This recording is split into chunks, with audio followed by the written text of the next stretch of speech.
এইটাই তো।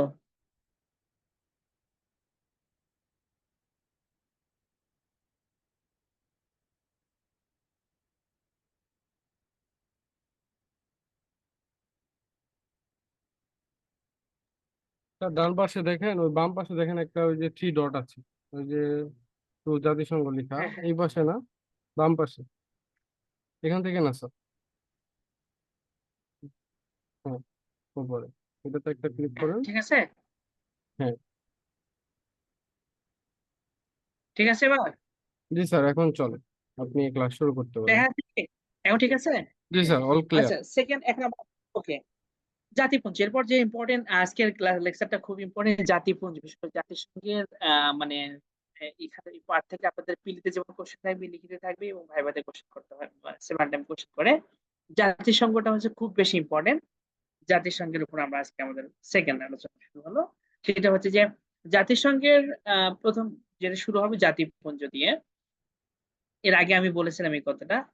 আহ জাতি মানে ফার্স্ট ওয়ার্ল্ড ওয়ারের পরে, প্রথম বিশ্বযুদ্ধের পরে পৃথিবীতে যাতে করে আর সেকেন্ড ওয়ার্ল্ড ওয়ারের মতো বা থার্ড ওয়ার্ল্ড ওয়ারের মতো এরকম কোন ওয়ার্ল্ড ওয়ার, মানে ফার্স্ট ওয়ার্ল্ড ওয়ারের মতো আর যাতে করে পৃথিবীতে কোনো সেকেন্ড, থার্ড বা ফোর্থ এরকম কোনো ওয়ার্ল্ড ওয়ার না হয়।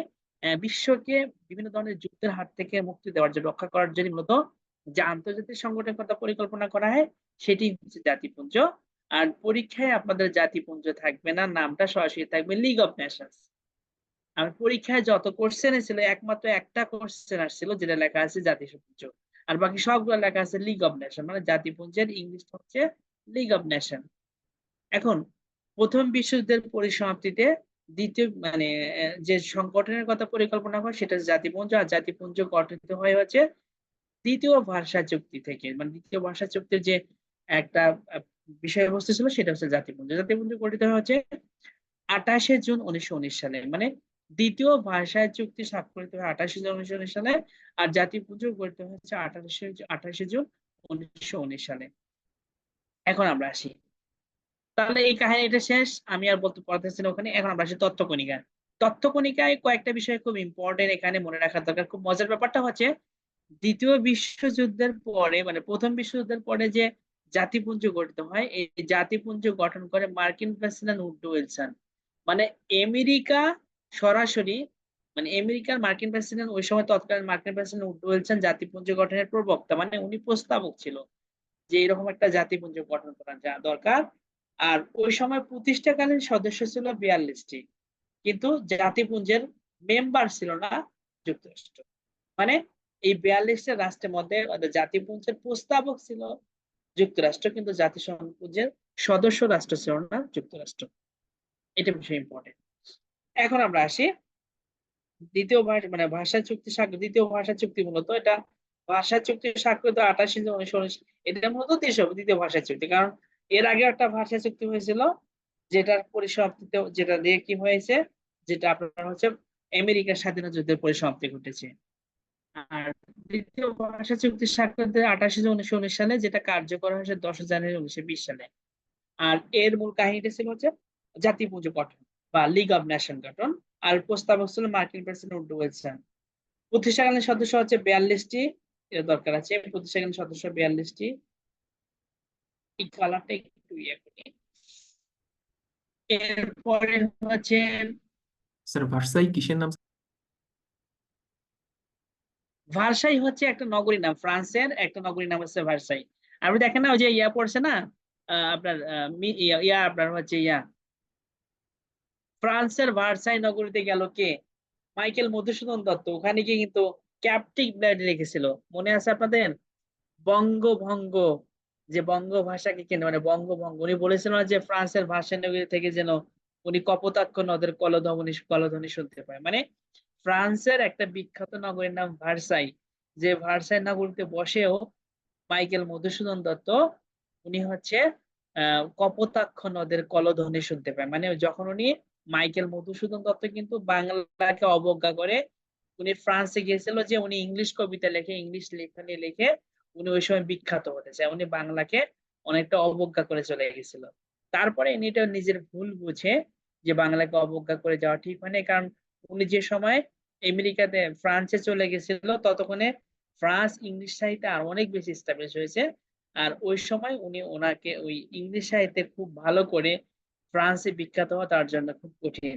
তাই তিনি ফ্রান্সের ভার্সাই নগরীতে বসে ওই কপোতাক্ষ নদের কলধ্বনি পাই এই কথা বলে, আর বঙ্গভঙ্গকে কেন্দ্র করে বিভিন্ন ধরনের মানে মানে বঙ্গ ভাষাকে কেন্দ্র করে বিভিন্ন ধরনের কবিতা লিখে পরবর্তী জাতির কাছে অনেকটা ক্ষমা চেয়ে নেয় এবং বাংলায় আবার ফিরে আসে।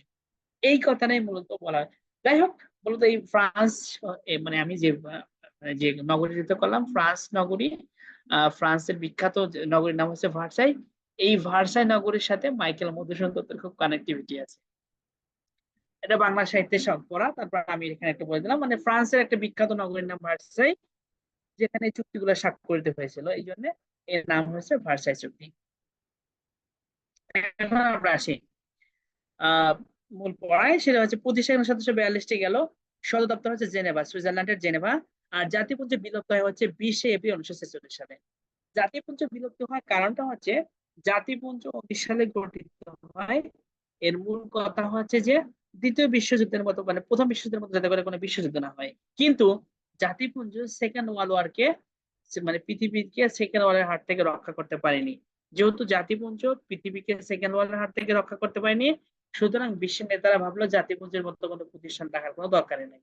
তাই তারা কি করলো, প্রথম বিশ্বযুদ্ধ যখন আনুষ্ঠানিকভাবে শেষ হয়ে গেল, আনুষ্ঠানিকভাবে শেষ হয় 2রা সেপ্টেম্বর 1945 সালে, তখন থেকেই মূলত আহ এর 1 বছর মানে 2রা সেপ্টেম্বর এরপরে কিছুদিন পর আনুষ্ঠানিকভাবে জাতিপুঞ্জের বিলুপ্ত হয়। অবশ্যই দ্বিতীয় বিশ্বযুদ্ধ চলাকালীন সময় জাতিপুঞ্জের তেমন কোনো ভূমিকাই ছিল না। মানে দ্বিতীয় বিশ্বযুদ্ধ চলাকালীন সময় জাতিপুঞ্জ তেমন কিছু করতে পারেনি। তখন থেকে ধীরে ধীরে এই সংস্থাটা নিষ্ক্রিয় মতো হয়ে যায়। এরপর দ্বিতীয় বিশ্বযুদ্ধ যখন আনুষ্ঠানিক পরিসমাপ্তি ঘটলো, তারপরে বিশ্ব নেতারা ভাবলো আর জাতিপুঞ্জ সংস্থা রাখার দরকার নাই। তারপর জাতিপুঞ্জের পরিবর্তে আসে জাতিসংঘ। ক্লিয়ার? এরপরে জাতিসংঘ। জাতিসংঘ গঠিত হয় কত সালে? 1945 সালে। জাতিসংঘ 1945 সালে যখন গঠিত হয় তখন তারপর জাতিপুঞ্জ ধীরে ধীরে বিলুপ্ত হয়ে যায় এবং আনুষ্ঠানিকভাবে বিলুপ্ত হয় 20 এপ্রিল 1946 সালে। এখন আমরা আসছি জাতিসংঘ। জাতিসংঘ হচ্ছে 1945 সালের 24 অক্টোবর 51টি রাষ্ট্র নিয়ে এর আবির্ভাব ঘটে। পরবর্তীতে অবশ্যই 52তম রাষ্ট্র হিসেবে স্বাক্ষর করে পোল্যান্ড। এই আর কি। জাতিসংঘ হলো বিশ্বের স্বাধীন দেশসমূহের সর্ববৃহৎ বিশ্ব সংগঠন। জাতিসংঘ হলো বিশ্বের স্বাধীন দেশসমূহের সর্ববৃহৎ বিশ্ব সংগঠন। দ্বিতীয় বিশ্বযুদ্ধের পর বিশ্ব শান্তি এবং অর্থনৈতিক ও সামাজিক অগ্রগতি সাধনের লক্ষ্যে জাতিসংঘ প্রতিষ্ঠিত হয়। মূল কথা হচ্ছে প্রথম বিশ্বযুদ্ধের পর দ্বিতীয় বিশ্বযুদ্ধের হাত থেকে পৃথিবীকে রক্ষা করতে পারেনি জাতিপুঞ্জ। তাই জাতিপুঞ্জের ব্যর্থতার পরেই যে সংগঠনের সূত্রপাত ঘটে, আবির্ভাব ঘটে, জন্ম হয়, সেই সংগঠনের নাম হচ্ছে জাতিসংঘ, যে আন্তর্জাতিক সংগঠন। এখন জাতিসংঘ প্রতিষ্ঠার বিভিন্ন ইতিহাস রয়েছে। ইতিহাসটা আমরা একটা ইংরেজি দেখার চেষ্টা করব। জাতিসংঘের প্রস্তাব এবং নামকরণ করেন মার্কিন প্রেসিডেন্ট ফ্রাঙ্কলিন ডি রুজভেল্ট। আর জাতিপুঞ্জের এর আগে আমরা পড়েছি জাতিপুঞ্জের প্রস্তাবক হচ্ছে উড্রো উইলসন। আর মার্কিন প্রেসিডেন্ট ফ্রাঙ্কলিন ডি রুজভেল্ট উনি মূলত জাতিসংঘের প্রস্তাবক এবং নামকরণ মানে দুটাই কাজ। উনি হচ্ছে প্রস্তাবক এবং নামকরণ মানে উনি প্রস্তাবনা করেছে এবং নামকরণ করেছে 1 জানুয়ারি 1942 সালে। এই 7টা দল। তবে যে সনদের মাধ্যমে এটা হয় সেই সনদটার নাম হচ্ছে আটলান্টিক সনদ। এই যে এখানে নিচে দেখাচ্ছে আটলান্টিক সনদ, ওয়াশিংটন সনদ। 1 জানুয়ারি 1942 সালে ওয়াশিংটন সনদে এটা সম্মিলিত জাতিসংঘ ঘোষণা করা হয়। এটাই ওয়াশিংটন সনদ 1 জানুয়ারি 1942 সালে। তার মানে 1 জানুয়ারি 1942 সালে যে ওয়াশিংটন সনদ হয়, এই ওয়াশিংটন সনদেই মূলত এই জাতিসংঘের নামকরণ করা হয় এবং প্রস্তাবনা করা হয়। ঠিক আছে? কে করে? মার্কিন প্রেসিডেন্ট ফ্রাঙ্কলিন ডি রুজভেল্ট। ওকে, এখন আমরা আসি আরেকটা বিষয়, সেটা হচ্ছে যে গঠনের প্রস্তাব গৃহীত হয় 1944 সালের সেপ্টেম্বর মাসের ওয়াশিংটনের ডাম্বারটক্স ওক সম্মেলনে। এই যে মানে যে কারাগুলো ইয়ে করে দেওয়া আছে, বোল্ড করে দেওয়া আছে, এটা খুব ইম্পর্টেন্ট। বোল্ড করে দেওয়া আছে ডাম্বারটক্স ওক সম্মেলনে। মানে পরীক্ষা থাকবে এরকম, জাতিসংঘ গঠনের প্রস্তাব গৃহীত হয় কত সালে? 1944 সালে। কোন প্রস্তাব মানে কোন সম্মেলনের মধ্যে দিয়ে নিচের কোন সম্মেলনের মধ্যে দিয়ে জাতিসংঘ গঠনের প্রস্তাব গৃহীত হয়? সেটা হচ্ছে ডাম্বারটক্স ওক সম্মেলনের মধ্যে দিয়ে। এটা দরকার আছে। এরপরে আসেন, জাতিসংঘ সনদ স্বাক্ষরিত হয় 26 জুন 1945 সালে। 26 জুন 1945 সালে। আচ্ছা, এনামুল ভাই আছেন? এনামুল ভাই,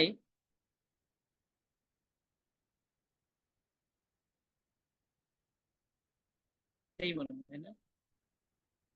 আচ্ছা থাক, পরে দেখতেছি। তাহলে এখন পরীক্ষা যদি থাকে এরকম, জাতিসংঘর গঠনের প্রস্তাব গৃহীত হয় কোন সম্মেলনের মধ্যে দিয়ে, তাহলে ডাম্বারটক্স ওক সম্মেলন কত সালে? 1944 সালে। কোথায়? যুক্তরাষ্ট্রের ওয়াশিংটন ডিসিতে। এখন জাতিসংঘ সনদ স্বাক্ষরিত হয় 26 জুন 1945 সালে। কোন সম্মেলনে? সান ফ্রান্সিসকো সম্মেলনে। এটাই, জাতিসংঘ সনদ স্বাক্ষরিত হয় কত সালে? 1926 সালে। 1945 সালে 26 জুন সান ফ্রান্সিসকো সম্মেলনে। কোন সম্মেলনে? সান ফ্রান্সিসকো সম্মেলনে। জাতিসংঘ সনদ কার্যকর হয় কত সালে? 1945 সালে 24 অক্টোবর, যেটা জাতিসংঘ দিবস নামে পরিচিত। ওকে। এরপরে 26 জুন 1945 সালে স্বাক্ষর করে 50টি দেশ। 50টি দেশ প্রথমে স্বাক্ষর করে। 26 জুন 1945 সালে 1945 তারিখে জাতিসংঘ সনদে স্বাক্ষর না করে প্রতিষ্ঠাতা হিসেবে অন্তর্ভুক্ত হয় পোল্যান্ড। 51তম রাষ্ট্র, সরি, এর আগে বলছিলাম আমি একটা কথা, সেটা হচ্ছে 50তম, প্রথমে হচ্ছে কি 50টা রাষ্ট্র সম্মেলন করে স্বাক্ষর করে জাতিসংঘের মূল সনদে। তারপরে হচ্ছে 26 জুন 51তম রাষ্ট্র হিসেবে পোল্যান্ড করে। পোল্যান্ড হচ্ছে এমন একটা রাষ্ট্র যেটা সরাসরি প্রথমে 50টা রাষ্ট্র কিন্তু স্বাক্ষর করতে পারেছিল, সরাসরি 50টা রাষ্ট্র। 26 জুন 26 জুন মানে 1950 সালে স্বাক্ষর করে 50টি রাষ্ট্র। পরে 26 জুন তারিখে ওই সনদে স্বাক্ষর করতে পারে না পোল্যান্ড। তারপরে 15ই অক্টোবর 1945 সালে পোল্যান্ড 51তম রাষ্ট্র হিসেবে স্বাক্ষর করে। যেহেতু 24 অক্টোবর জাতিসংঘ আনুষ্ঠানিকভাবে যাত্রা শুরু হয়, জাতিসংঘ দেবে 24 অক্টোবর, এর আগেই 15ই অক্টোবর পোল্যান্ড জাতিসংঘে স্বাক্ষর করায় বলা হয় জাতিসংঘের প্রতিষ্ঠাকালীন স্বাক্ষরকারী রাষ্ট্র হচ্ছে 51, এবং সর্বশেষ রাষ্ট্র নাম হচ্ছে পোল্যান্ড। 51তম রাষ্ট্র হিসেবে পোল্যান্ড 15ই অক্টোবর 1945 সালে জাতিসংঘ মূল সনদে স্বাক্ষর করে। এই এই কয়টা, তার মানে জাতিসংঘ যাত্রা শুরু হয় 24 অক্টোবর 1945 সালে, আর যাত্রাকালীন সময়ে যে কয়টা রাষ্ট্র স্বাক্ষর করে? 51টি রাষ্ট্র স্বাক্ষর করে। আর 51 রাষ্ট্রের মধ্যে 51তম রাষ্ট্র হিসেবে আসে হচ্ছে পোল্যান্ড। এই যে এই পার্টটাতে যা পড়া হলো জাতিসংঘ প্রতিষ্ঠার ইতিহাস, ঠিক এই কথাটাই অনেকটা সুন্দর করে এখানে দেওয়া আছে। সম্মেলন, তারিখ, বিষয়বস্তু। তবে মনে রাখা দরকার, তারিখটা মনে রাখাটা খুব কঠিন না, কারণ তারিখ মনে রাখা খুব কঠিন। এখানে লেখাও আছে তারিখ মনে রাখার প্রয়োজন নাই, শুধু সাল মনে রাখলে চলবে, কারণ তারিখ মনে রাখাটা একটু কঠিন। শুধু মনে রাখতে হবে যে জাতিসংঘের যে যাত্রা শুরু হয় 24 অক্টোবর 1945 সালে, এটা দরকার আছে আপনাদের। এরপর আমি এখানে অনেকগুলো ঘোষণা আছে। লন্ডন ঘোষণা হয় 1941 সালে। লন্ডন ঘোষণা কি? 1941 সালে, যেখানে জাতিসংঘ গঠনের প্রাথমিক পদক্ষেপ মানে করা হয়, পদক্ষেপ নেওয়া হয়, সেটা হচ্ছে লন্ডন ঘোষণার মধ্যে। মানে লন্ডন ঘোষণা হলো জাতিসংঘ প্রতিষ্ঠার প্রাথমিক পদক্ষেপ। এরপরে আটলান্টিক সনদ হচ্ছে ব্রিটিশ অন্তরে আটলান্টিক মহাসাগরে 1941 সালে যে সনদ স্বাক্ষরিত হয় সেই নাম হচ্ছে আটলান্টিক সনদ। জাতিসংঘের মেরুদণ্ড রূপে আটলান্টিক সনদ প্রস্তাব করা হয়। জাতিসংঘের মেরুদণ্ড রূপে যে সনদ প্রস্তাব করা হয় তার নাম হচ্ছে আটলান্টিক সনদ। এরপরে ওয়াশিংটন সনদ তো আমরা এর আগে পড়েছি। ওয়াশিংটন সনদে কি করা হয়? ওয়াশিংটন সনদে হচ্ছে জাতিসংঘের নামকরণ এবং প্রস্তাবনা করা হয় ওয়াশিংটন সনদে 1945 সালে। 1942 সালে 1 জানুয়ারি। এরপরে দেখেন মস্কো সম্মেলন হয়। মস্কো সনদ 1943 সালে হয় রাশিয়ার মস্কোতে, যেখানে সাধারণ নিরাপত্তা সংক্রান্ত 4 জাতি ঘোষণা করে। মানে এটা মূল কথা স্যার এখানে। হ্যাঁ, স্যার এই যে যতগুলো সনদ সম্মেলন আছে সবগুলোর কি মানে তারিখ সহ সব মুখস্থ করতে হবে? কখনোই না, আমি কিন্তু বলেছি কোনো তারিখ মনে রাখার দরকার নাই। মনে রাখবেন শুধুমাত্র লন্ডন ঘোষণা হয় কত সালে? 1941 সালে, বাস। লন্ডন ঘোষণা কেন হয়? জাতিসংঘের প্রাথমিক পদক্ষেপ।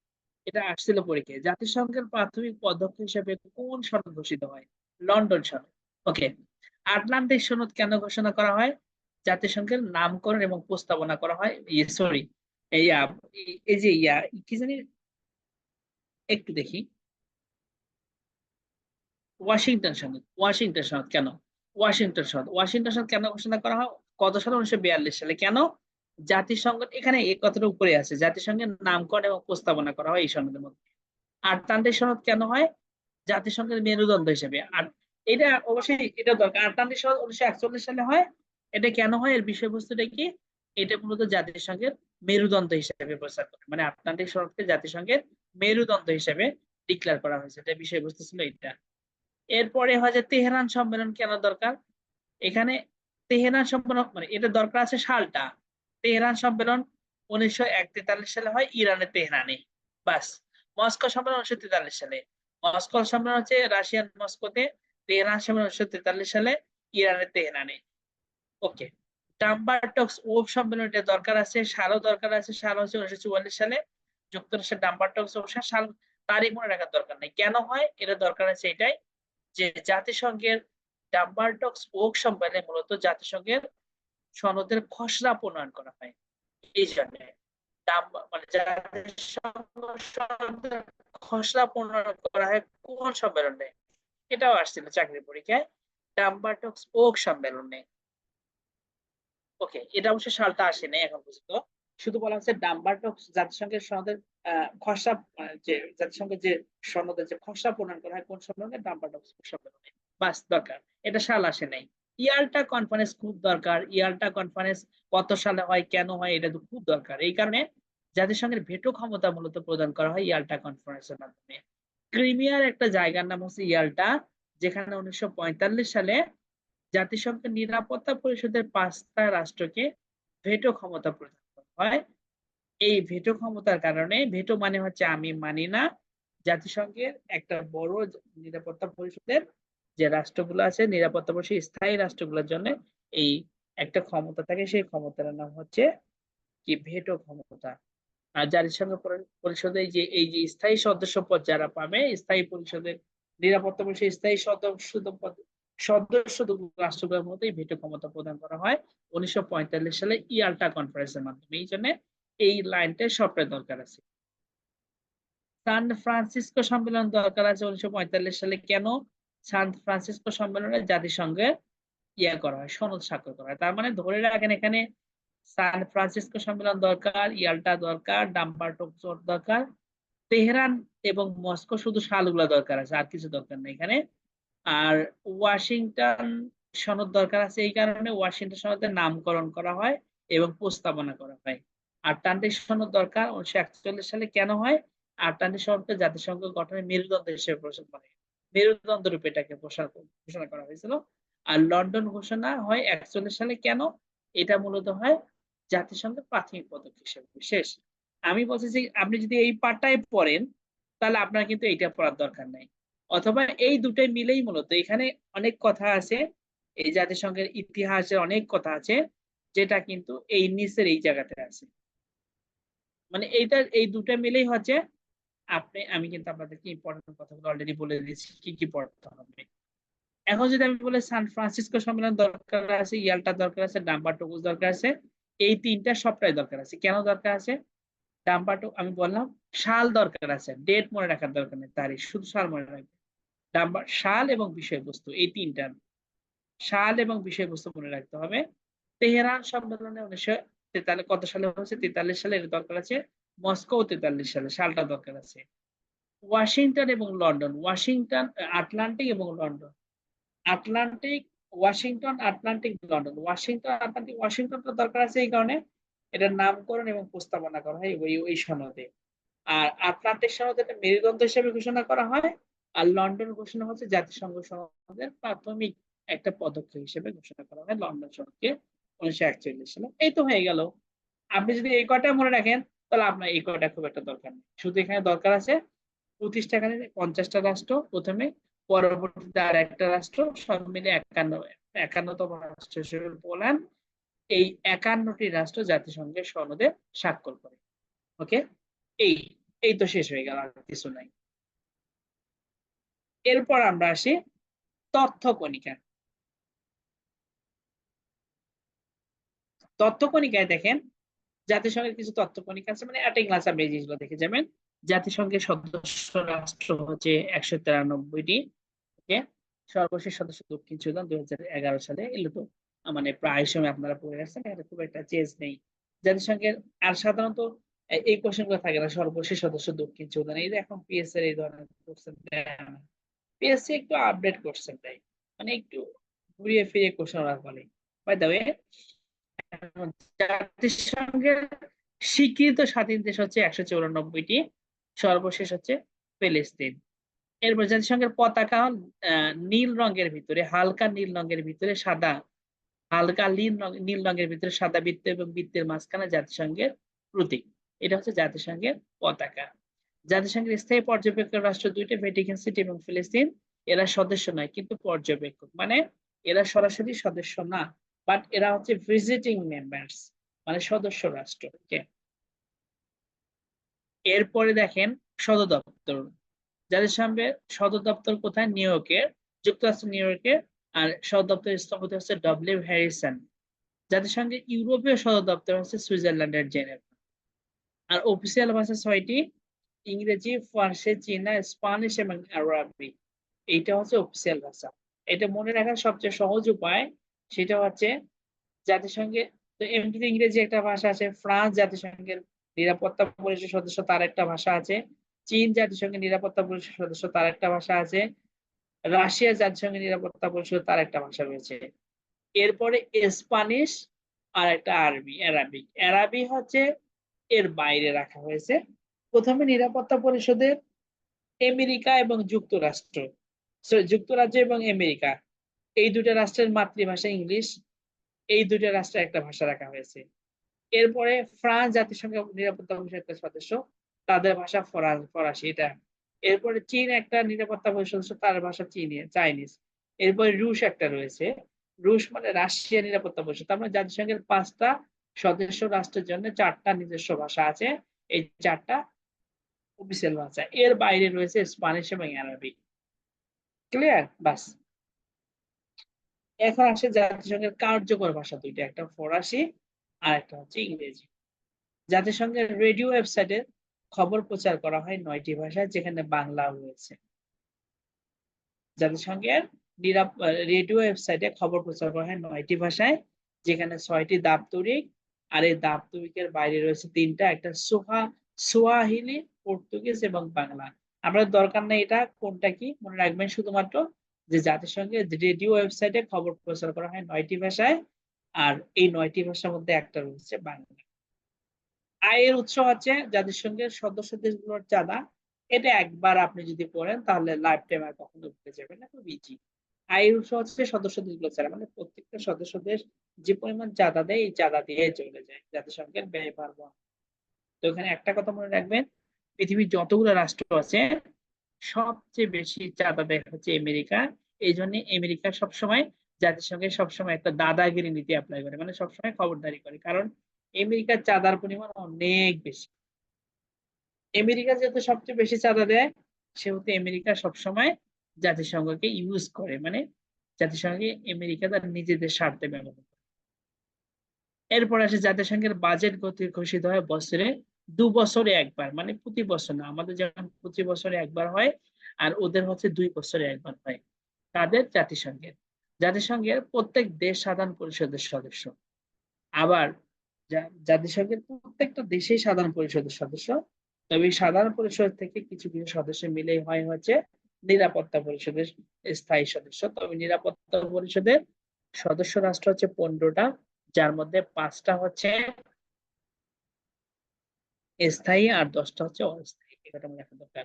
সেটা আমরা পরে পড়বো, নিরাপত্তা পরিষদে যে আমার জাতিসংঘের অঙ্গ সংগঠনগুলো যখন পড়বো তখন আমরা পড়বো, তার আগে এটা বলছিলাম আমি। জাতিসংঘের সাধারণ পরিষদের প্রস্তাব গৃহীত হয় 2/3 ভোটে।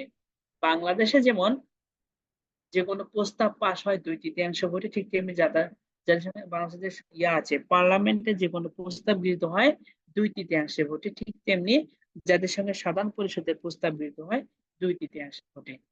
জাতিসংঘের নিরাপত্তা পরিষদের প্রস্তাব পাশ হয়, জাতিসংঘের নিরাপত্তা পরিষদের প্রস্তাব পাশ হয় 3/5 ভোটে, মানে 3/5 ভোটে, মানে এখানে এখানে মনে রাখা দরকার 9টা ভোট লাগবে। কেন 9টা ভোট লাগবে?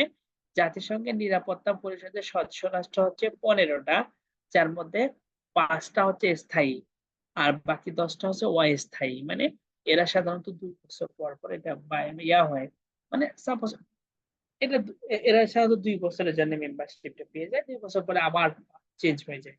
আর জাতিসংঘের স্থায়ী যে সদস্য 5টা রয়েছে, যাদেরকে বলা হয় P5, এটা কিন্তু বিসিএস এ আসছিল। P5 কি? বিসিএস 38 বিসিএস এ আসছিল। P5 হচ্ছে জাতিসংঘের নিরাপত্তা পরিষদের 5টি সদস্য রাষ্ট্রকে বলা হয় P5। এখন এই নিরাপত্তা পরিষদের 5টি সদস্য হচ্ছে স্থায়ী 5টি, আর বাকি হচ্ছে 10টা অস্থায়ী। 5টা এবং 10টা, স্থায়ী 5টা আর অস্থায়ী 10টা, এই মিলে 15টা। 15টা থাকে 3/5, তার মানে ভোট লাগবে 9টা। কেন 9টা? 3/5 হচ্ছে 9টা। 15টার হচ্ছে 3/5 হচ্ছে 9টা। আপনি 15 3/5 গুণন 15 দিলে 9 আসবে। তার মানে জাতিসংঘের যে কোনো নিরাপত্তা পরিষদের প্রস্তাব পাশ করতে গেলে 9টা হা ভোট লাগবে। যদি 9টা হা ভোট হয় কেবল তাহলেই কোনো প্রস্তাব পাশ হবে। যদি একটাও কম হয় তাহলে প্রস্তাব পাশ হবে না। কেন হবে? তার মানে 9টা সদস্যরা, টোটাল সদস্য রাষ্ট্র 15টা, স্থায়ী 5টা, অস্থায়ী হচ্ছে 10টা। এই 15টা মিলে কমপক্ষে 9টা হা ভোট লাগবে।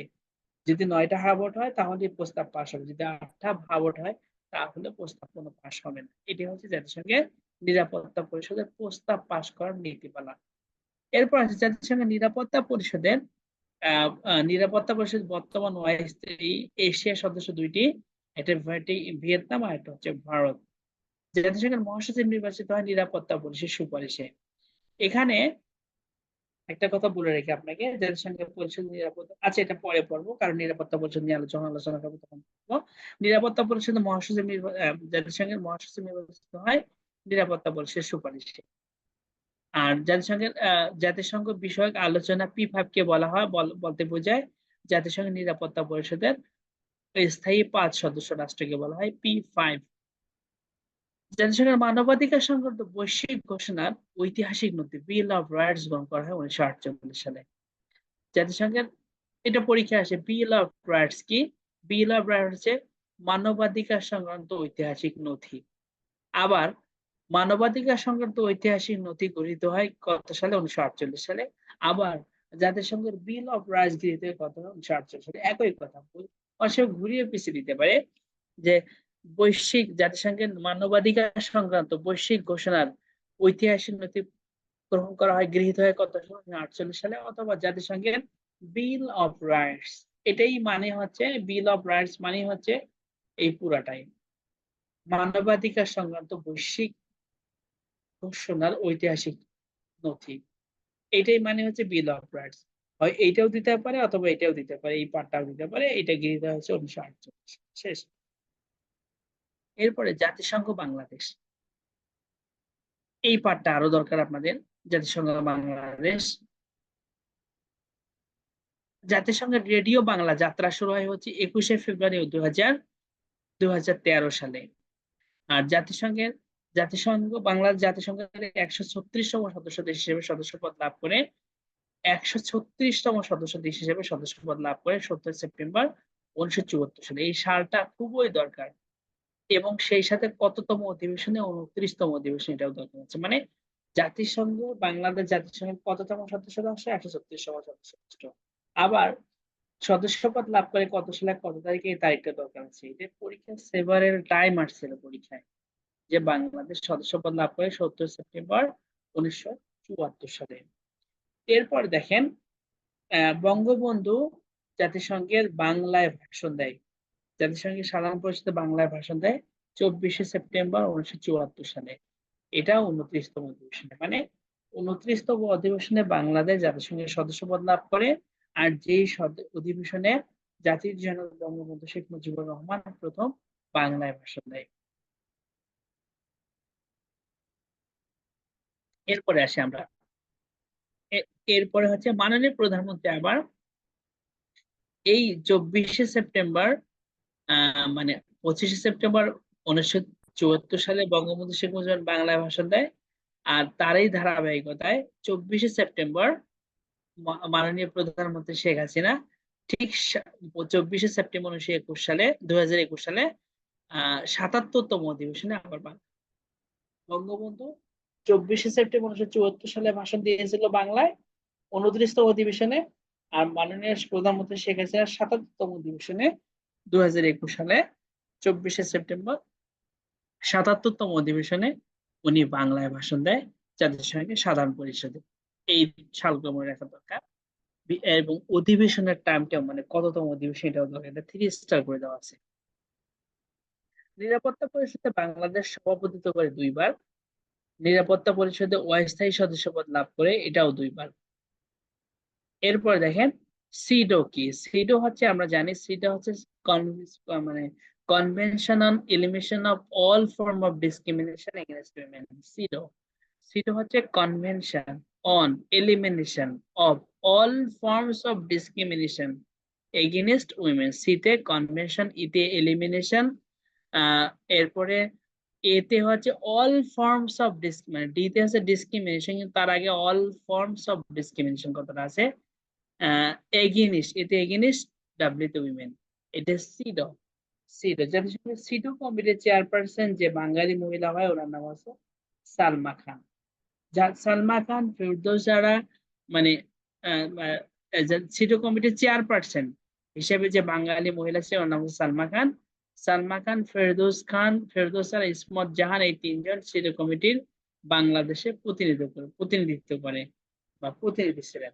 ওকে, জাতিসংঘের সাধারণ অধিবেশনে জাতিসংঘের সাধারণ পরিষদের সভাপতিত্ব হয় 1986 সালে। মানে তারা 2 বার হয়, তার মধ্যে প্রথমটা ছিল 1986 সালে, প্রথমটাই দরকার। জাতিসংঘের সাধারণ পরিষদে 41তম অধিবেশনের সভাপতিত্ব করেন কে? হুমায়ুন রশিদ চৌধুরী।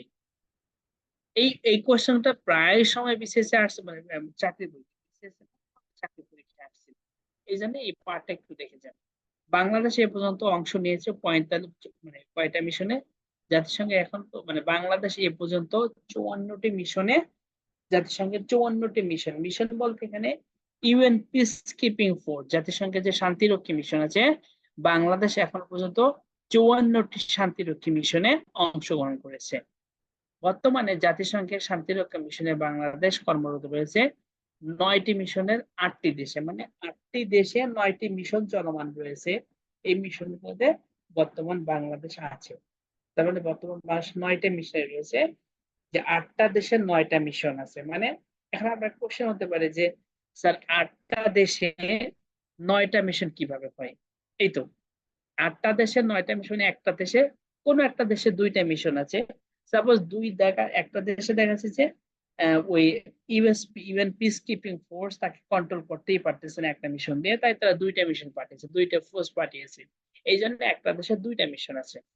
আর এই দিয়ে 9টা মিশনে বাংলাদেশের শান্তিরক্ষী মিশনে সেনাবাহিনী, নৌবাহিনী এবং বিমান বাহিনী, এরপর সিভিল ফোর্স যে শান্তিরক্ষী বাহিনী আছে, এই শান্তিরক্ষী বাহিনী বর্তমানে আছে কর্মরত। জাতিসংঘের শান্তিরক্ষী মিশনে বাংলাদেশ সদস্যপদ লাভ করে 1979 সালে। আর বাংলাদেশ জাতিসংঘের প্রথম শান্তিরক্ষী মিশনের প্রথম অংশগ্রহণ করা হচ্ছে 1988 সালে। তবে এটা হচ্ছে ইউনিমোক নামে যে একটা মিশন চলমান ছিল, সেই চলমান মিশনে প্রথম অংশগ্রহণ করে বাংলাদেশ। তবে এই মিশনটি হচ্ছে ইউনিমোক, মানে হচ্ছে United nation Iran Iraq military observer group. তবে একটা কথা বলে রাখা দরকার, যে জাতিসংঘের শান্তিরক্ষা মিশনে বাংলাদেশ সদস্যপদ লাভ করে 1979 সালে, কিন্তু অংশগ্রহণ করে হচ্ছে 1988 সালে। কেন 1988 সালে অংশগ্রহণ করে? বাংলাদেশ যখন 1979 সালে প্রথম শান্তিরক্ষা মিশনের সদস্যপদ লাভ করে, তারপরে কিন্তু বাংলাদেশ সেনাবাহিনী কখনো ওখানে লোক পাঠায়নি, শুধুমাত্র সদস্যপদ লাভ করে। তবে 1988 সালে এই ইউনিমোক নামে যে মিশন ছিল, এই মিশনের কারণে সাকসেসফুলি জাতিসংঘ কি করা, এই মানে মূলত 1988 সালে জাতিসংঘের শান্তিরক্ষা মিশন নোবেল পুরস্কার লাভ করে। যেহেতু ওই সময় নোবেল পুরস্কার লাভ করার কারণে জাতিসংঘের ইমেজটা অনেক ব্রাইট হয়ে যায়, বহুল আলোচিত হতে থাকে জাতিসংঘের ইমেজটা। ঠিক সেই সময়ে জাতিসংঘের শান্তিরক্ষা মিশনে বাংলাদেশ প্রথম সেনাবাহিনী প্রেরণ করে। মানে জাতিসংঘের প্রথম 1988 সালে যে ইউনিবক নামে যে মিশনটা চলমান ছিল, এই চলমান মিশনে বাংলাদেশের সরাসরি প্রথম এই শান্তিরক্ষা মিশনে অংশগ্রহণ করে। কারণ হচ্ছে 1988 সালে বিশ্ব শান্তি প্রতিষ্ঠার কারণে জাতিসংঘের শান্তিরক্ষা মিশন নোবেল পুরস্কার লাভ করে। এরপরে আসে জাতিসংঘের মূল অঙ্গ সংগঠন। জাতিসংঘের মূল অঙ্গ সংগঠন মূলত 6টি, তবে একটা এখন বর্তমানে চলমান নেই। তারপরে জাতিসংঘের মূল অঙ্গ সংগঠন 6টি, কোনটা এখন বর্তমানে বাতিল রয়েছে? ওসি পরিষদ 1994 সাল থেকে। এটা আমরা নিচে পড়বো যে জাতিসংঘের মূল অঙ্গ সংগঠন 6টি, তার মধ্যে একটা সংগঠন এখন 1994 সাল থেকে বাতিল রয়েছে, মানে স্থগিত করা হয়েছে। এই অঙ্গ সংগঠনের নাম হচ্ছে ওসি পরিষদ। প্রথম 1 নম্বর অঙ্গ সংগঠনের নাম হচ্ছে সাধারণ পরিষদ, 2 নম্বরটা হচ্ছে নিরাপত্তা পরিষদ, 3 অর্থনৈতিক ও সামাজিক পরিষদ, 4 আন্তর্জাতিক আদালত, 6 জাতিসংঘ সচিবালয়। এই 6টার মধ্যে একমাত্র ওসি পরিষদ তার কার্যক্রম স্থগিত রেখেছে। এরপর আমরা আসি সাধারণ পরিষদ। জাতিসংঘের আলাপ আলোচনার মূল সভা হচ্ছে সাধারণ পরিষদ। সাধারণ পরিষদের জাতিসংঘের সকল সদস্য রাষ্ট্র সাধারণ পরিষদের মেম্বার। আর সাধারণ পরিষদের সহসভাপতি 21 জন। প্রতি বছর সাধারণ পরিষদের নিয়মিত অধিবেশন শুরু হয় সেপ্টেম্বর মাসের 3য় মঙ্গলবার। এটা কিন্তু পরীক্ষা আসছিল। জাতিসংঘের সাধারণ পরিষদের অধিবেশন বসে কবে? সেপ্টেম্বর মাসের 3য় মঙ্গলবার। সেপ্টেম্বর মাসের 3য় মঙ্গলবার যে ডেটটাই হয় না কেন, সেই ডেটেই জাতিসংঘের সাধারণ পরিষদের নিয়মিত অধিবেশন বসে। নিয়মিত অধিবেশনে এটা পরীক্ষা আছে, জাতিসংঘের সাধারণ পরিষদের নিয়মিত অধিবেশনে একটা রাষ্ট্র সর্বোচ্চ কতজন প্রতিনিধি পাঠাতে পারবে? 5 জন। জাতিসংঘের সাধারণ পরিষদের জাতিসংঘের যে এই যে সাধারণ পরিষদের যে হয় অধিবেশন বসে, এই অধিবেশনে প্রতিটা রাষ্ট্র সর্বোচ্চ 5 জন করে লোক পাঠাতে পারবে, এর বেশি পাঠাতে পারবে না। জাতিসংঘের সাধারণ পরিষদের প্রথম নারী সভাপতির নাম হচ্ছে বিজয়া লক্ষ্মী পণ্ডিত। উনি হচ্ছে এই ভদ্রমহিলা হচ্ছে ভারতের একজন নাগরিক। জাতিসংঘের সাধারণ পরিষদের প্রথম নারী সভাপতির নাম হচ্ছে বিজয়া লক্ষ্মী পণ্ডিত। উনি হচ্ছে ভারতের একজন নারী। এরপরে আমরা আসি নিরাপত্তা পরিষদ। নিরাপত্তা পরিষদ স্থায়ী সদস্য রাষ্ট্র হচ্ছে 5টি, যাদেরকে বলা হয় P5। কোন P5? যুক্তরাজ্য, যুক্তরাষ্ট্র, ফ্রান্স, রাশিয়া এবং চীন। এই 5টি রাষ্ট্রই হচ্ছে জাতিসংঘের নিরাপত্তা পরিষদের কি স্থায়ী সদস্য রাষ্ট্র। এখন নিরাপত্তা পরিষদের স্থায়ী টোটাল সদস্য রাষ্ট্র 15 জন, বাকি আরো দরকার 10 জন। এই 10 জন হচ্ছে বিভিন্ন জায়গা থেকে পর্যায়ক্রমে নির্বাচিত হয়। নিরাপত্তা পরিষদ অস্থায়ী সদস্য 10টি, যার মধ্যে মোট সদস্য হচ্ছে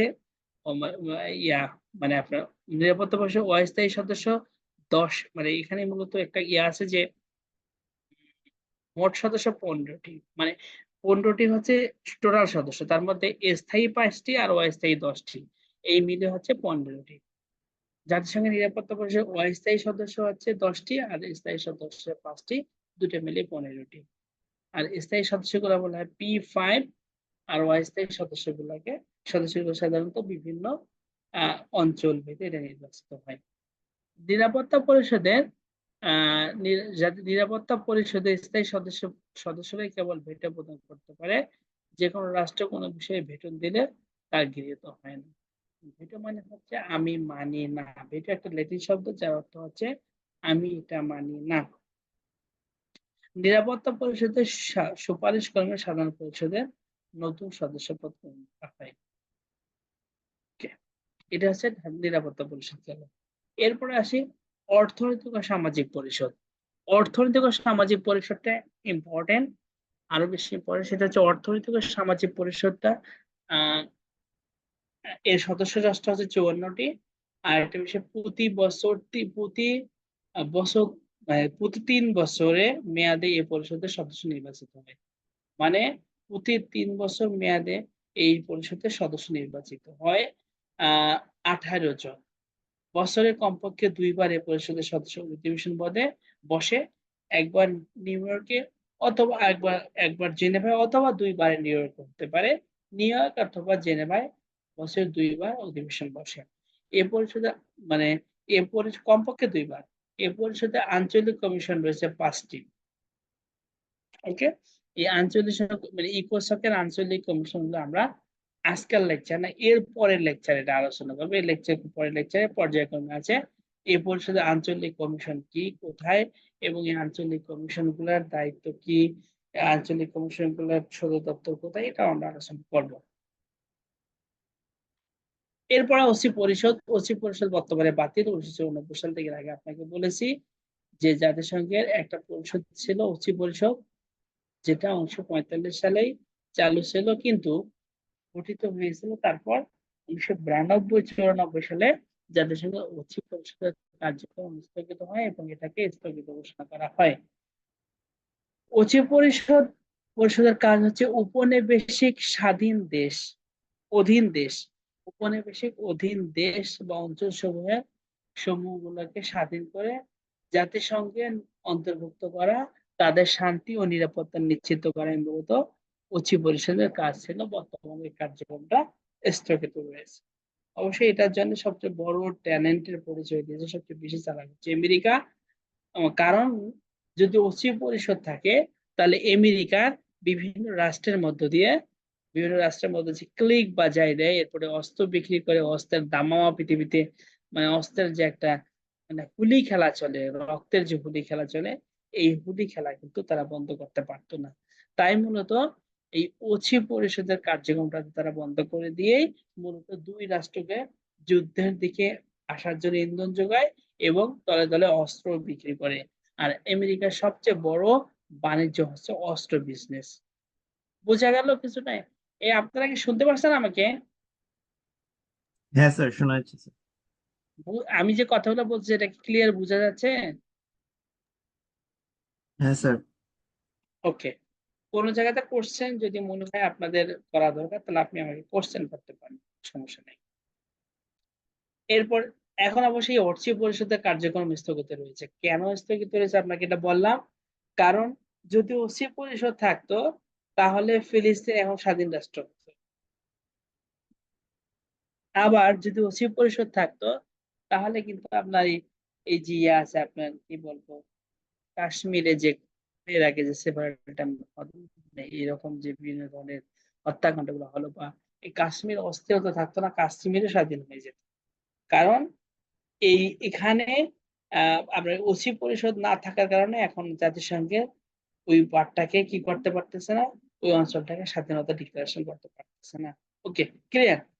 যাতে এরপর আন্তর্জাতিক আদালতের পার্টটা পড়ি। আন্তর্জাতিক আদালত হচ্ছে জাতিসংঘের একটা মানে জাতিসংঘের প্রধান বিচার বিভাগীয় সংস্থার নাম হচ্ছে জাতিসংঘ আন্তর্জাতিক আদালত, যেটার নাম হচ্ছে IJC, international court of justice. International court of justice, IJC, এটি হচ্ছে জাতিসংঘের আন্তর্জাতিক আদালত, যেখানে জাতিসংঘের সদস্য রাষ্ট্রগুলো যদি কোনো ধরনের অপ্রীতিকর কোনো ঘটনা ঘটায়, অথবা জাতিসংঘের কোনো সদস্য রাষ্ট্রের বিরুদ্ধে যদি কোনো সদস্য রাষ্ট্র কোনো ধরনের কোনো ক্ষতি সাধন করে, তাহলে তার বিচারগুলো হয়। এটার নাম জন্য হচ্ছে জাতিসংঘের নিজস্ব কোর্ট, একটা আদালত রয়েছে, যে আদালতটা হচ্ছে international court of justice, ICJ.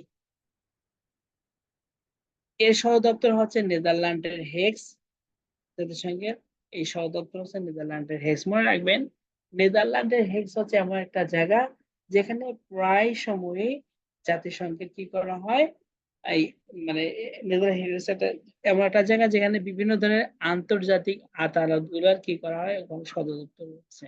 জাতিসংঘের যেমন একটা এই আন্তর্জাতিক আদালতের, জাতিসংঘের যে এই আন্তর্জাতিক আদালত আইজেসি, ইন্টারন্যাশনাল কোর্ট অফ জাস্টিস, এইটা হচ্ছে জাতিসংঘের সর্বোচ্চ মানে সবচেয়ে বড় বিচার বিভাগীয় সংস্থা। আর এটা যেমন সদর দপ্তর নেদারল্যান্ডের হেগ রয়েছে, আরো একটা এর বাইরে জাতিসংঘের আন্তর্জাতিক অপরাধ আদালত আছে, ICC, international criminal court, ICC. এরপরে আরেকটা আছে আইসিসির মিনিং, এটা আমরা জানি তিনটা: international criminal court, ICC, international cricket council, ICC, এই মূলত দুইটা, একটা আইসিসি ইন্টারন্যাশনাল ক্রিকেট কাউন্সিল আর একটা ইন্টারন্যাশনাল ক্রিমিনাল কোর্ট আইসিসি। এটা হচ্ছে আইসিসিটা জাতিসংঘের এটা আন্তর্জাতিক একটা আদালত, আর আইসিসি হচ্ছে জাতিসংঘের নিজস্ব আদালত। আইসিসি কিন্তু জাতিসংঘের সব একমাত্র সদস্য রাষ্ট্রগুলোর মধ্যে বিচার বিধান করতে পারবে, এর বাইরে কোনো বিচার বিধান করতে পারবে না। আইসিসি হচ্ছে জাতিসংঘের নিজস্ব আদালত, আর আইসিসি হচ্ছে ইন্টারন্যাশনাল ক্রিমিনাল কোর্ট, এটা হচ্ছে আন্তর্জাতিক অপরাধ আদালত, আর এটা জাতিসংঘের আইসিসি হচ্ছে নিজস্ব আদালত। এখন আমরা আসি, আইসিসি প্রতিষ্ঠা 1945 সালে, কার্যক্রম শুরু হয় 1946 সালে। আইসিসির বর্তমান মানে এই আদালত আন্তর্জাতিক, এই আইসিসির আন্তর্জাতিক যে আদালত আছে, জাতিসংঘের আন্তর্জাতিক যে আদালত আছে, এই আদালতের আহ বিচারক সংখ্যা হচ্ছে 15 জন। আন্তর্জাতিক আদালতের একজন বিচারক নির্বাচিত হয় 9 বছরের জন্য, আর সভাপতি নির্বাচিত হয় 3 বছরের জন্য। আইসিসি এর বর্তমান প্রেসিডেন্ট জোয়ান ডনো, এটা আসলে বারবার চেঞ্জ হয়ে যায় তো, আর এটা কখনো পরীক্ষায় একবার আসে। জোয়ান ডনোগো এটা অনেকবার এখনো কোনো পরীক্ষায় আসেনি, সুতরাং এটা মনে রাখাটা টাফ। তারপরে আপনি যদি মনে রাখতে চান তাহলে খুবই ভালো। এটা এখানে কয়েকটা পরীক্ষা আসছিল যে আইসিজে মানে ইন্টারন্যাশনাল কোর্ট অফ জাস্টিসের বিচারকের সংখ্যা কতজন, বিচারকের সঙ্গে এটা পরীক্ষা আসছিল 15 জন। এর মাঝে হচ্ছে 9 বছরের জন্য থাকে একজন বিচারক। এরপরে আন্তর্জাতিক আদালতের সভাপতি নির্বাচিত হয় 3 বছরের জন্য। এই পার্টগুলো জাতিসংঘের সচিবালয়, জাতিসংঘ সচিবালয় গঠিত হয় জাতিসংঘের সহ দপ্তর ও বাইরে কর্মরত আন্তর্জাতিক কর্মচারীদের নিয়ে জাতিসংঘ সচিবালয়। জাতিসংঘের সচিবালয়ের প্রধান মহাসচিব প্রধান মহাসচিব বা সেক্রেটারি জেনারেল 5 বছরের জন্য নির্বাচিত হয়। জাতিসংঘের মহাসচিব নিযুক্ত হন নিরাপত্তা পরিষদের সুপারিশ কর্মী। এখানে আমি এর আগে একটা কথা বলছিলাম, এই যে জাতিসংঘের যে মহাসচিব নির্বাচিত হয় নিরাপত্তা পরিষদের সুপারিশ করে, মানে নিরাপত্তা পরিষদে টোটাল সদস্য রাষ্ট্র হচ্ছে 10টা 15টা, তার মধ্যে স্থায়ী হচ্ছে 5টা আর অস্থায়ী হচ্ছে 10টা। এই নিরাপত্তা পরিষদ যাদেরকে সুপারিশ করবে সেই একমাত্র, যাকে সুপারিশ করবে সেই একমাত্র জাতিসংঘের মানে আপনার কি বলবো, নিরাপত্তা পরিষদ যে সুপারিশ করবে তারাই একমাত্র জাতিসংঘের হতে পারে মহাসচিব নিযুক্ত, মানে যাকে সুপারিশ করবে। বাংলাদেশে যেরকম আছে না, জাতির প্রেসিডেন্ট কে হবে এটা কিন্তু করার যে একটা সার্চ কমিটি থাকে, সার্চ কমিটি সুপারিশ করবে, সুপারিশ করার পর যে এই লোকগুলাকে সাপোজ 8-10 জন লোককে বা 5 জন বা 7 জন লোককে তারা বের করবে, যে 5-7 জন লোকের মধ্যে থেকে যে কোনো একজনকে নোবেল যে কোনো একজনকে করা হয়, ওই মানে প্রেসিডেন্ট বানা হবে। বাংলাদেশের ক্ষেত্রে যেটা করা হয় সার্চ কমিটি আছে না, ঠিক তেমনি জাতিসংঘের এই মহাসচিবকে নির্বাচিত হবে, এটার জন্য একটা সার্চ কমিটির মতো না, ঠিক নিরাপত্তা সাধারণ পরিষদ আছে। জাতিসংঘের সাধারণ পরিষদ থেকে কয়েকজনকে দিয়ে একটা কমিটি গঠন করা হবে, এই কমিটি মূলত সার্চ কমিটির মতো থাকবে। ওরা সাপোজ 3 জন বা 4 জন লোককে বলবে, এই 3 জন বা 4 জন লোকের যে কোনো একজনকে জাতিসংঘের মহাসচিব হিসেবে নিযুক্ত করা যেতে পারে। আর ওই 2-1 জনকে কি করবে, ওই 2 জন বা 3 জন লোককে যাচাই বাছাই করে পরবর্তী নিরাপত্তা পরিষদ যাকে সুপারিশ করবে সেই মূলত জাতিসংঘের নিরাপত্তা পরিষদ জাতিসংঘের মহাসচিব হবে, এই মহাসচিব হবে। আর মহাসচিব হতে গেলে সাধারণ পরিষদের 2/3 মানে সদস্যদের ভোটও থাকতে হবে।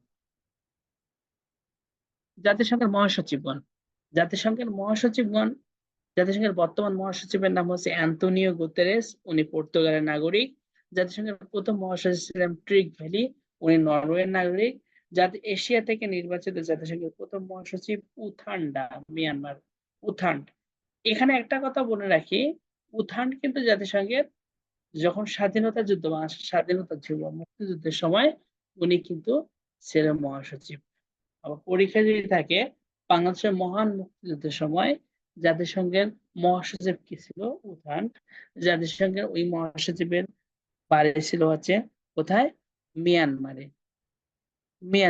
আবার উনি হচ্ছে কি করেছে, 1971 সালে আবার একটা পরীক্ষা আসছিল, এটা যে 1971 সালে মানে 1965 সাল থেকে এই 71 এই টার্মটাতে জাতিসংঘের মহাসচিব ছিল কে? একই কথা মানে বাংলাদেশের মুক্তিযুদ্ধ ওই সময় মুক্তিযুদ্ধের সময় মহাসচিব ছিল হচ্ছে উত্থান, আবার অনেক সময় সাল উল্লেখ করে দিচ্ছে এত সাল থেকে 1971টার ভিতরে ঢুকে দিচ্ছে যে 71 সালে ওই টার্মটাকে কি বলছে, এই টার্মের মহাসচিব ছিল কে? উনি ছিল উত্থান। আবার মিয়ানমারের নাগরিক ছিল উত্থান, এবং এই কোশ্চেনটা কিন্তু অনেকবার আসছিল। জাতিসংঘের প্রথম আফ্রিকান মহাসচিব ছিল ডক্টর বুট্রোস খালি। উনি ছিল জাতিসংঘের প্রথম আফ্রিকান মহাসচিব। এরপরে আরেকটা মনে রাখা দরকার, সেটা হচ্ছে ওকে জাতিসংঘের 2001 সালে জাতিসংঘের শান্তি নোবেল পুরস্কার পান হচ্ছে কোফি আনান। উনি একজন কোফি আনান মহাসচিব ছিল। এরপরে কোফি আনানের আত্মজীবনী গ্রন্থের নাম ছিল intervention a life in war and a peace. A life in war and a peace. এটি হচ্ছে জাতিসংঘের মহাসচিব, সফল মহাসচিব কোফি আনানের একটা আত্মজীবনী। জাতিসংঘের যে মহাসচিব রেল দুর্ঘটনায় মারা যায় ওর নাম হচ্ছে দাগ হ্যামারশোল্ড। তবে এখানে একটা কথা, মজার ব্যাপারটা হচ্ছে আপনাদের কথা বলে রাখি, সেটা যে জাতিসংঘের একটা নিজস্ব লাইব্রেরি রয়েছে। সেই লাইব্রেরির নাম হচ্ছে দাগ হ্যামারশোল্ড লাইব্রেরি। মানে জাতিসংঘের এই মহাসচিব যিনি বিমান দুর্ঘটনায় মারা যায় তার মরণকে স্মরণীয় করে রাখার জন্য, মূলত তার মৃত্যুর এই ঘটনাকে স্মরণীয় রাখার জন্য জাতিসংঘের নিজস্ব লাইব্রেরির নামকরণ করা হয়েছে দাগ হ্যামারশোল্ড লাইব্রেরি। এটি হচ্ছে জাতিসংঘের এই পার্টটা জাতিসংঘের মহাসচিব পর্যন্ত এই পার্টটা গেল।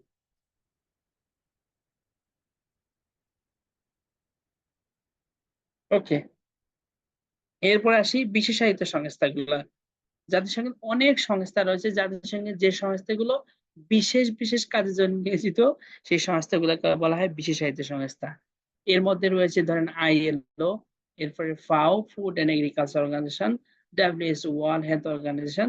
এই সংস্থাগুলো হচ্ছে বিশেষ বিশেষ, মানে জাতিসংঘের যে সংস্থাগুলো বিশেষ বিশেষ কাজের জন্য বিশেষায়িত সেই সংস্থাগুলোকে বলা হয় জাতিসংঘের বিশেষায়িত সংস্থা।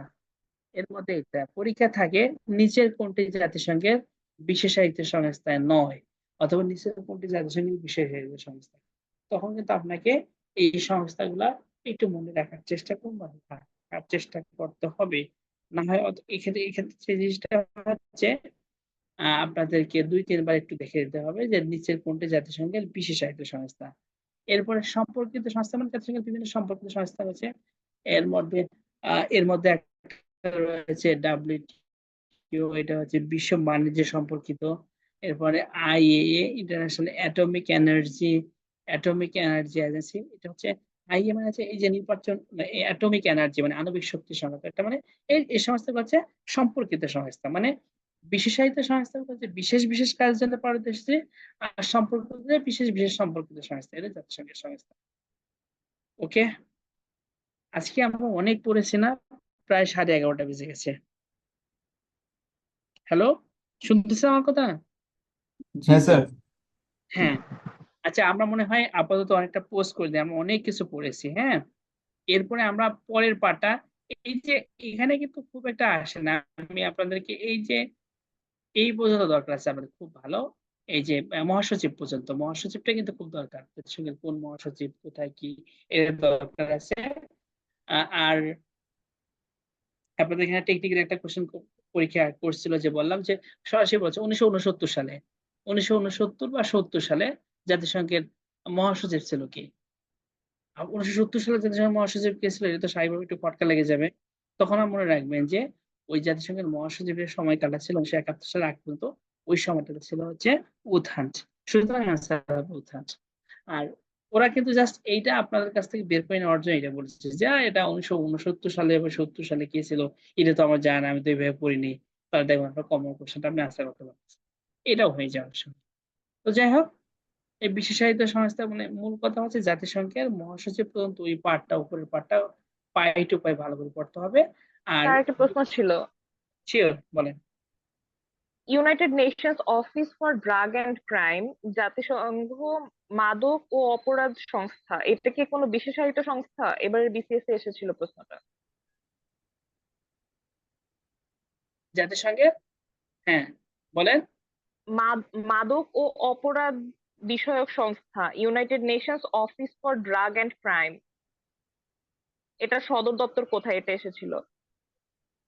এটা কি কোনো বিশেষায়িত সংস্থা নাকি ইউনেস্কো বা ওই ধরনের কোনো জি, সংস্থার ভিতরে পড়তেছে? সদর দপ্তর কোথায়? হ্যাঁ, এটা ভিয়েনা, জাতিসংঘ ওইভাবে অস্ট্রিয়া। ওইভাবে সংস্থা না, জাতিসংঘের বিশেষ সংস্থার মধ্যে না।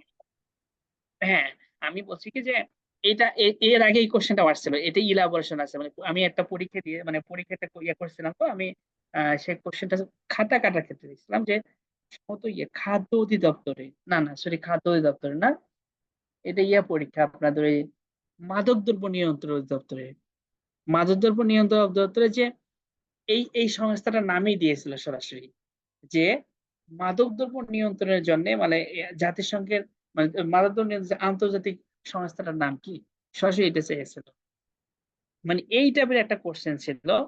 তো এখন আপনি যে কি আপনি বলেন যে এটা জাতিসংঘের বিশেষায়িত সংস্থা কি না, তাই তো?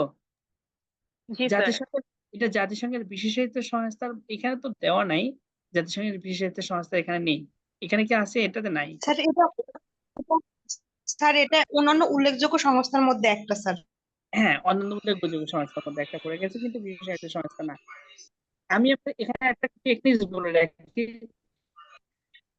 আমি ওই ওই মাদকদ্রব্য নিয়ন্ত্রণ দপ্তরের জাতিসংঘের মানে মানে আপনার কোন আন্তর্জাতিক সংস্থা যার মানে মাদকদ্রব্য নিয়ন্ত্রণ দপ্তরের জন্য কাজ করে, সরাসরি ওইটা ওই সংস্থা। আপনি ড্রাগ যে কথাটা বলেন, যে সংস্থার কথা বলেন, এটা অন্যান্য উল্লেখযোগ্য সংস্থার মধ্যে পড়ে গেছে, এটা এখানে লেখা আছে, এখানে আছে, এর আগে আমি দেখেছি, এটা কোথায় জানি আছে, একটু দেখে নিই, একটু একটু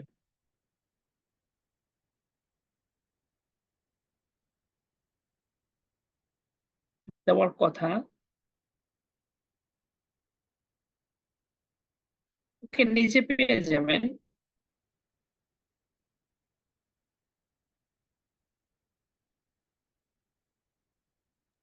স্যার আছে ওই যে ইউএনওডিসি, মাদক হ্যাঁ হ্যাঁ, নিয়ন্ত্রণ ও কোথায় অপরাধ নিরোধ দপ্তর এটা। কোথায় আছে যেটা, যাই হোক ওটা আপনি দেখে নিন। এটা আন্তর্জাতিক আছে বাণিজ্য কেন্দ্রের নিচে। আন্তর্জাতিক বাণিজ্য কেন্দ্র, কোথায় যে এটা নিচে, আরো নিচে নাকি? ও আচ্ছা, যে হ্যাঁ এই যে আছে, এই যে এই সংস্থা আছে, এটা সরাসরি একটা কোশ্চেন দিয়েছে, মানে দেখেন আপনার কোশ্চেন টেকনিকটা সেরকম। মাদকদ্রব্য নিয়ন্ত্রণ দপ্তরে এডি বা কি একটা পরীক্ষা ছিল, সরাসরি এটা যে নিচে মানে কোন সংস্থা জাতিসংঘের মানে কোন মানে জাতিসংঘের কোন সংস্থা হচ্ছে করে মানে আপনার আহ এই মাদকদ্রব্য নিয়ন্ত্রণের জন্য কাজ করে। United Nation Office on Drugs and Crime, এটা হচ্ছে জাতিসংঘের একটা সংস্থা, যে সংস্থাটা হচ্ছে কি করে করে আপনার মাদকদ্রব্য নিয়ন্ত্রণ সংস্থা কাজ করে, মাদকদ্রব্য নিয়ন্ত্রণ এডিট করছে, এটা ছিল।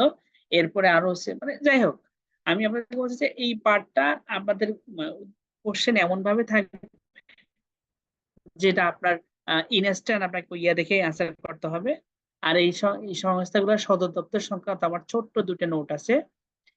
এই সংস্থাগুলো দেখা যাচ্ছে কোনটা কোন জায়গায় সদর দপ্তর, মানে এরপরে হচ্ছে কোনটা কোন সালে প্রতিষ্ঠিত হয়, এই ধরনের দুটো ছোট ছোট নোট আছে।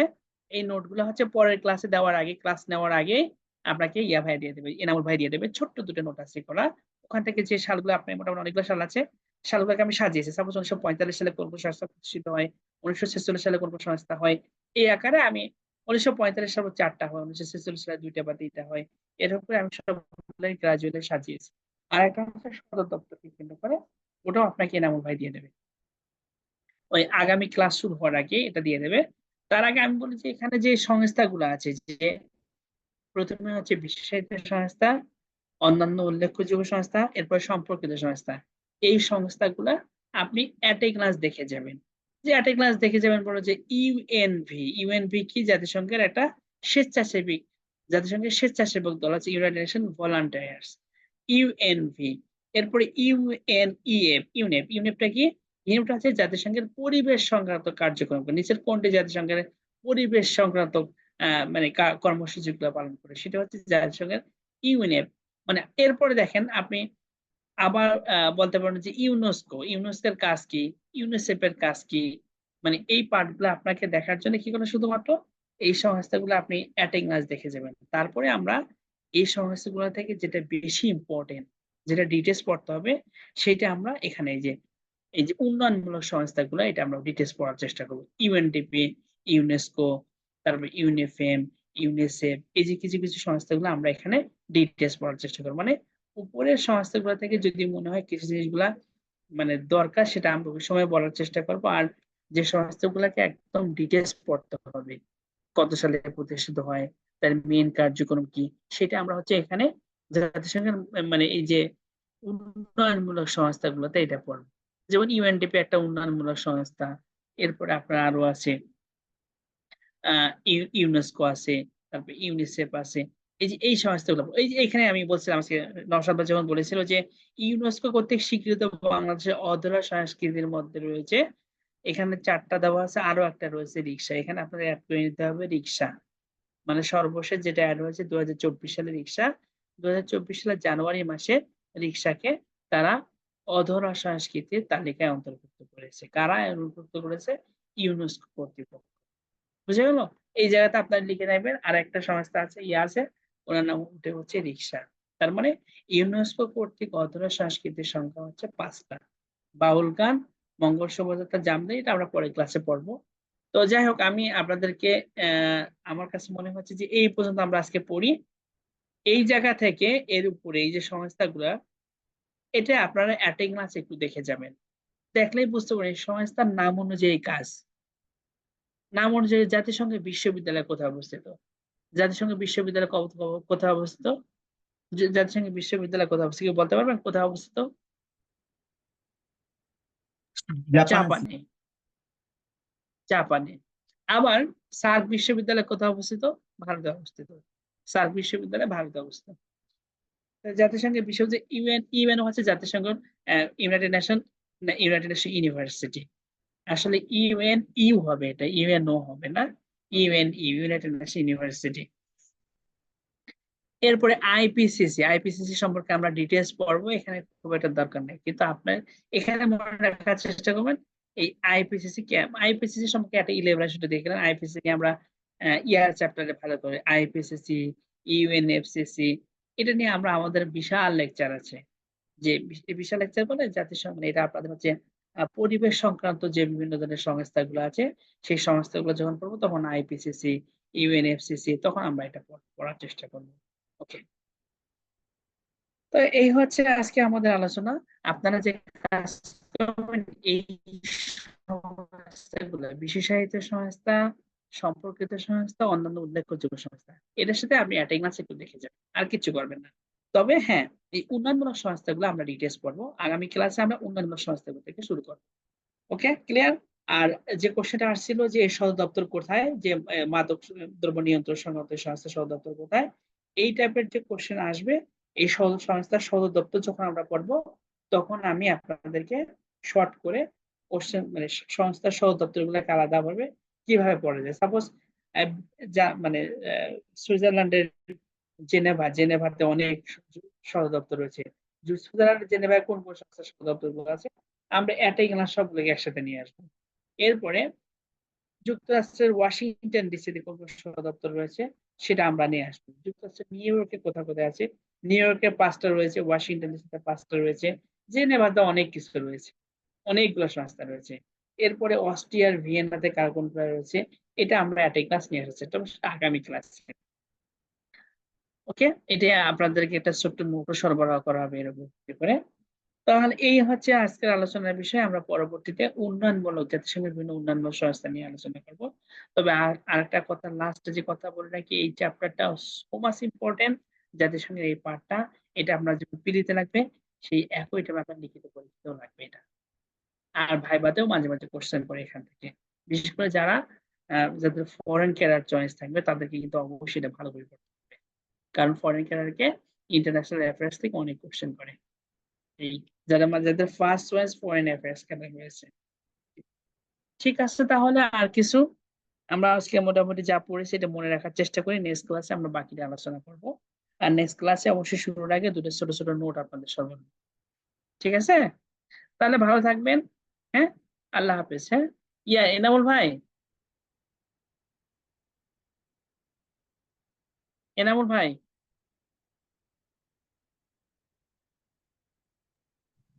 নাই এনামুল স্যার। ভাই, এখন তাহলে রেকর্ডিং করতেছে কে?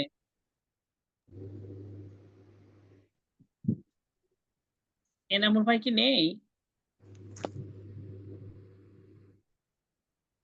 রেকর্ডিংটা পজ করে দিতে হবে। এই শোনেন, আপনাদের কোনো কোশ্চেন আছে বলেন তো? আপনাদের কেমন লাগতেছে পড়ার? এখন পরে তো আপনাদের কিছু অনুভূতির কথা শুনি, পড়ার বাইরে একটু আসি।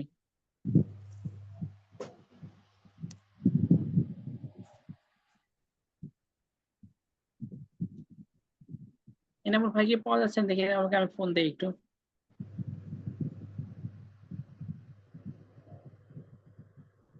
অনেক রাত হয়ে গেছে অবশ্যই। এনামুল ভাই একটু ফোন দেই আমি।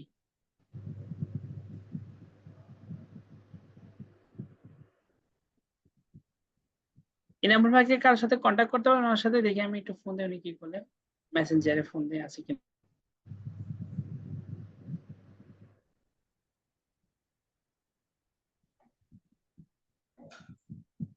এনামুল ভাই,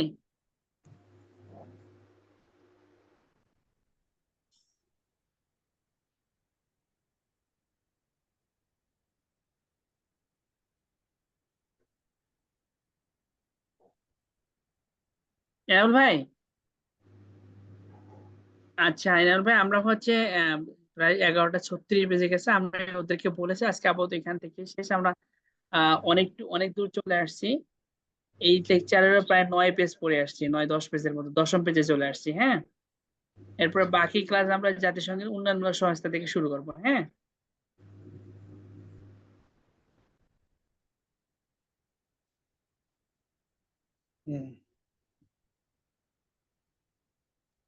ওকে স্যার, এমনিতে কোনো সমস্যা হবে না আশা করি।